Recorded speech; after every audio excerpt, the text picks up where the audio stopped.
Okay, so everybody can see that hopefully.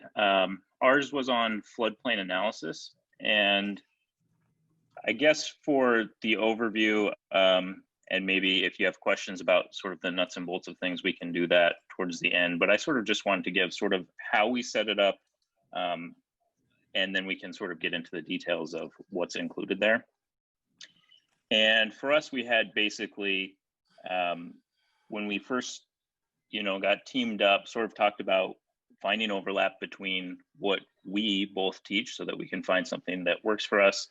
And so we really looked for something that could be used as either a sort of hands-on lab activity, a design project, something like that, that had common material from our courses, which are sort of water resource engineering courses. And so we sort of settled on this idea of floodplain analysis. And then we just got to breaking it down into, the basic sections of what we both thought we would need for that. So we have our summary, and the way we've set this up is basically we've got a single project that's threaded throughout. So the students are going to be working sort of cumulatively towards completing this full floodplain analysis on a single site, using real data for the Pecatonica River in Wisconsin. So we sort of set out as our overall learning objectives, basically just to be able to do those basic fundamental steps sort of in a nutshell, delineating a watershed, going and getting streamflow data, applying some statistical approaches to get our return period magnitude that we might be interested in, some open channel hydraulics, and then finally doing floodplain analysis and integrating HEC-RAS into that, which we both have as sort of a key aspect of what we want to do is teach both how to do it by hand and then how to use a common software that you might have or be using in practice. So that's sort of how we set it up. So we have learning activities throughout each of the sections, and you can see maybe from this table fairly directly sort of the subsections that we have. So in our first section, which is focusing on the data, we talk about how to find your watershed, delineate your watershed, primarily using stream stats, and there's some background information as well. And for the stream discharge data, sending them out to go find that data from the USGS using NWIS, and they complete basically delineate the watershed for the Pecatonica at the location we're interested in, and then go find that gauge data. And then in section 2, where we introduce some key statistical ideas that they're going to need, probability, return periods, risk, and frequency analysis, they take that data they got from the first section and they do a frequency factor type frequency analysis, looking at different assumptions of the distributional form and coming up with their magnitudes for different return period flows, again, across those distributional types. And there are some questions where they need to describe the differences, what the assumptions are that go into those, and how that all sort of plays into this bigger picture of what we're trying to do. Section 3 focuses on open channel hydraulics. So they're going to have some review of basic hydraulics, Manning's equation, Froude number, critical flow, all that stuff. And then they'll look at the standard step method for gradually varied flow problems and work a hand example using that, and then see how they can set up a HEC-RAS model to do sort of a similar thing. So there's sort of working this by hand / using a spreadsheet sort of solution versus building out a HEC-RAS model or using already existing HEC-RAS model. So we sort of start them simple with the model, and then they sort of start to build in their full model using HEC-RAS. And then the last section that we really set up here was looking at the floodplain analysis, which really is packaging all of the other pieces together, essentially. There's an activity on uncertainty in their inputs and outputs. So what happens if we change Manning's and how does that affect our water levels that we're getting out of HEC-RAS. And then the final step is focusing on looking at different alternatives. So for a specific building that we've identified, they go through and basically come up with some costs for doing different things. And they have to identify which of those things they can do with a little bit of guidance. So things like, you know, raising the structure, moving the structure, providing flood barriers around the structure, what the costs of those things are, what the pros and cons are. So throughout sort of the learning activities, there are a mix of both written sort of memo style solutions and also just, you know, basic calculations as well. So let's just look back at the sort of overall setup here. And so I don't know that I particularly think anyone's all that interested in paging through any of those expressly, but certainly I would be happy to do that if people have specific questions.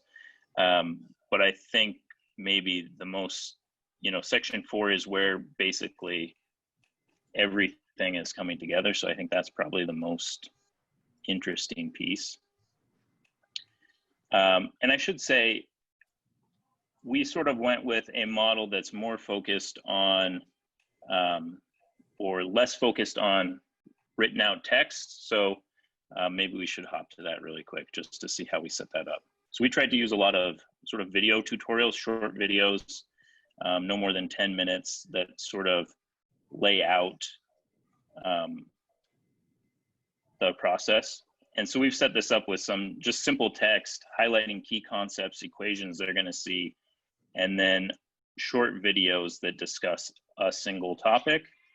And so that's sort of how we've tried to keep that flow consistent throughout the different sections. So key concepts, any major equations we'll need as we go.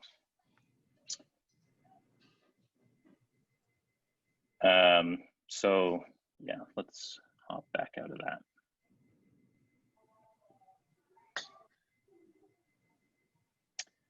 For the open channel section, it's very similar. So I just want to sort of jump into here. We do have tutorials on how to use, how to set up your HEC-RAS model sort of in a simplistic way. And I believe we have a link to another HydroLearn module that is more detailed on that as well. But that's sort of what we've sort of endeavored to do, is try to build out a single project that uses real data for a real place. This happens to be close by to Austin's institution. So for them, that's you know, really concrete. Then they can see that place or know that place already. And we've just sort of tried to keep that thread consistently through as we go,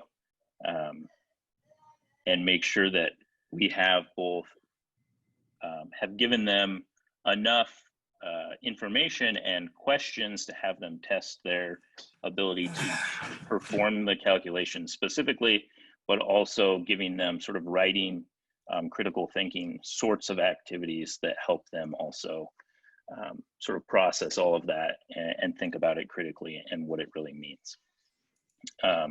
So as part of that is really focusing on sort of the what might be left as sort of extras, but are necessarily key pieces, like the uncertainty. What else do I want to show you?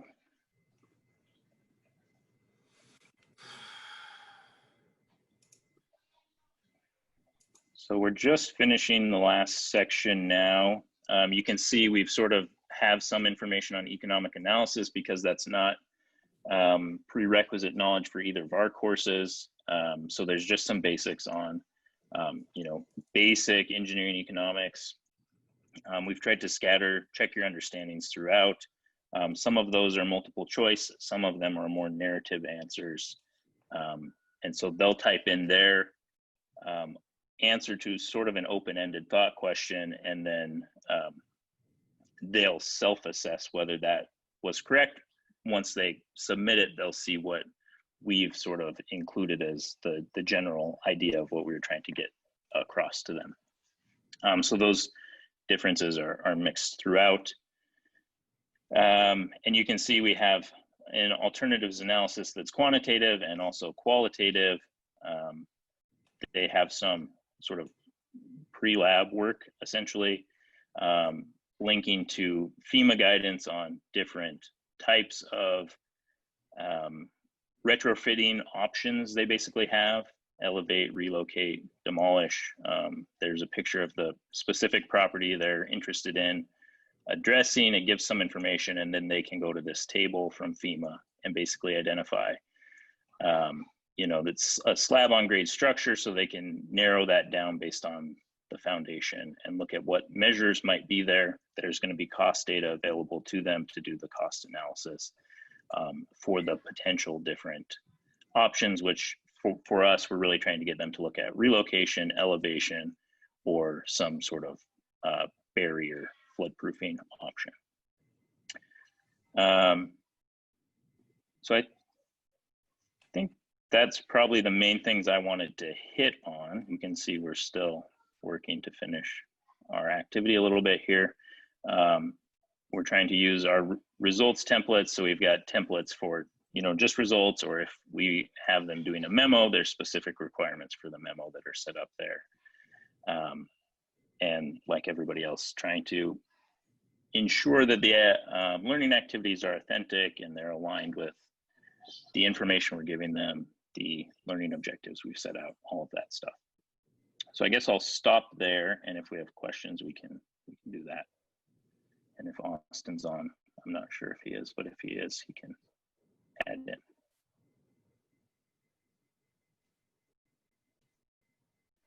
Fantastic. Thanks so much, Tyler. So if there are any questions, you can feel free to unmute and jump in with your question. There's also, I saw Willie posted a question in the chat, Tyler, if you want to take a look at that as a starting point.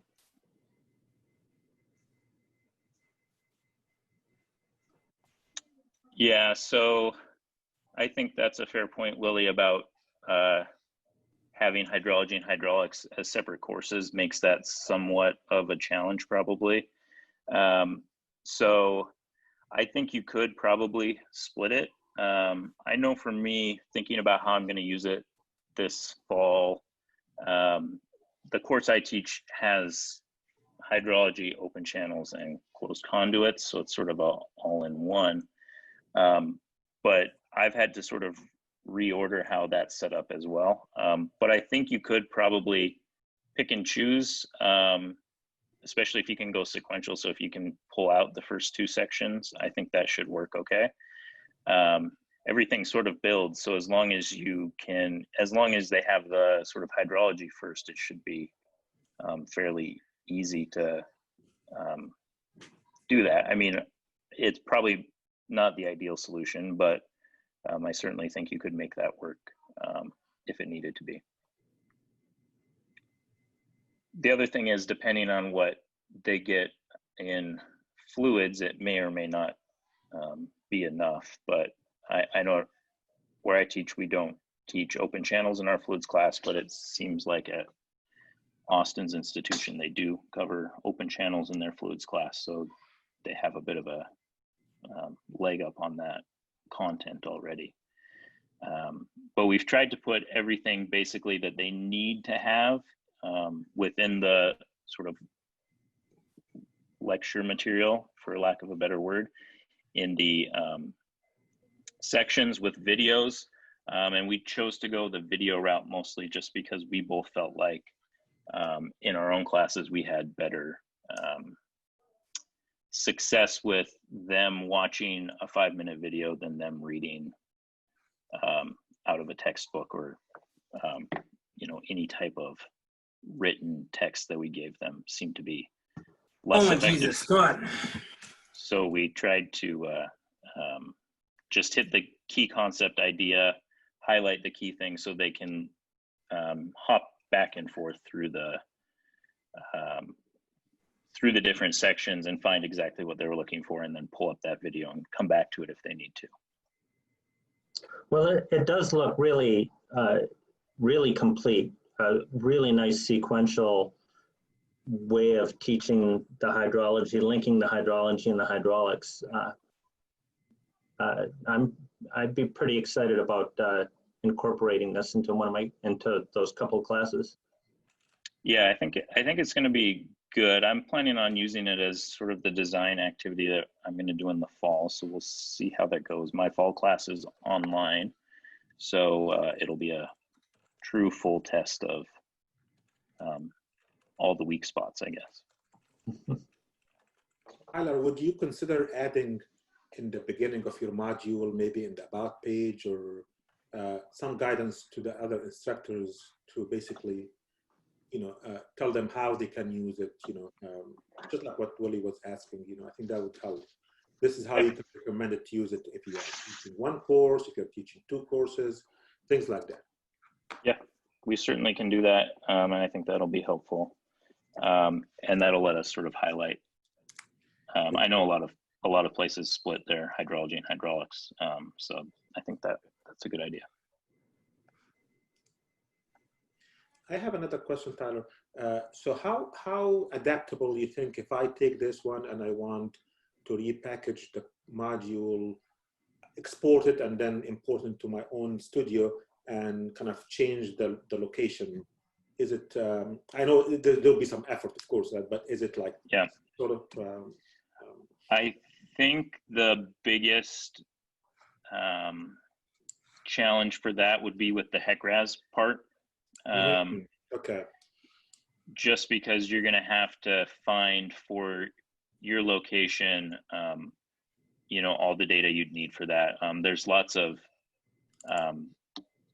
connections with FEMA products as well. I mean, you can see Austin actually found the FEMA HEC-RAS model for this site. So they're going to use the actual FEMA model as sort of their first step with HEC-RAS, and then they'll construct their own HEC-RAS model. The FEMA one is quite simplistic relative to the reality of the river. And so I think ultimately the end of section 3, section 4 would be where most of the work goes. The first 2 sections would be pretty easy to swap out, where they're, delineating a watershed. And I mean, you're only limited there is to make sure that stream stats is available for where, Right. you're not going to be able to do a West Virginia catchment because there's no stream stats for West Virginia, but in Louisiana here, for example, we don't have a majority of places in the U.S. have access to that, so you have a little bit less trouble for that. Again, I don't mean to take everybody's time, but it would be great also if you can drop a few words on this in your about page, at least to give some guidance to adopters. Okay. So we have 1 minute left. Are there any other questions for Tyler? Sure, I'll jump in. So I kind of like the way you set up some of the prerequisites for the economics. And I'm wondering what your thinking was with the prerequisites for some of the statistics things. I see you had frequency analysis. And, is this a sort of just in time teach people the bare minimum statistics folks need, or is there a prerequisite? There's not a prerequisite for my course of statistics. They eventually will take a statistics class, but they're not linked. I'm not sure about Austin's, but this is sort of the enough to make them dangerous, I guess, recipe. I mean, obviously they need to know about return periods and exceedance probability and that stuff. So that's in there as sort of whether they had a stats class or not, we probably teach that. But certainly like the frequency analysis is, we're not going too deep on that. We're just using frequency factors and, looking up the frequency factor from a table. So it's pretty simplistic in that way, but it's enough that they can get, a reasonable estimate of what the magnitude would be for some return period event. And then they can you know, they've already found the data and all that. So really just trying to make sure everything can build on itself and at least be a decent approximation to what they might be doing. There's, you know, there might be more depth that's actually taught in the class on statistics, depending on, you know, what school and how that's set up. I mean, in my class, we talk more about it than what's in here, but this is enough that you can do this without having extra to support that.